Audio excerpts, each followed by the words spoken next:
আমি এখানে রেডি হয়ে গেছি, আমরা বেরোচ্ছি রুম থেকে, হোটেলের রুম থেকে বেরোচ্ছি। আবারও মানে একটু ঘুরতে যাচ্ছি। দুপুরবেলায় আর কোনো ক্লিপ নেওয়া হয়নি, কারণ খেয়ে দিয়ে আমরা শুয়ে পড়েছিলাম। এবার বাবা আর ভাই নিচে চলে গেছে, আমি আর মা নিচে যাচ্ছি। ওই একটু সি বিচে যাবো, তারপর আবার ফিরবো। তো চলো তোমাদের সাথে শেয়ার করব।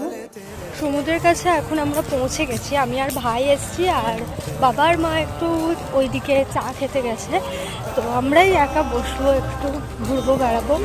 চলো তোমাদের সাথেও শেয়ার করবো সব কিছু। ওইদিকে সমুদ্রটা আশা করছি দেখতে পাচ্ছ। রাতের দৃশ্যটা খালি চোখে দেখলে, ফোনে হয়তো বোঝা যাচ্ছে না খুব একটা, কিন্তু খালি চোখে দেখলে ভীষণ সুন্দর লাগতো। মানে আমরা দেখছি, আমরা বুঝতে পারছি। আর ওইদিকে সমুদ্রের গর্জন, মানে আলাদা একটা অনুভূতি এখানকার সমুদ্রের কাছের দৃশ্যটা রাতে।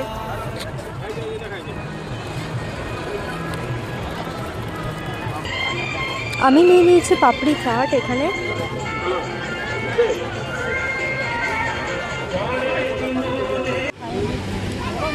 এখানে আমরা আবারও নিয়ে নিয়েছি পিৎজা,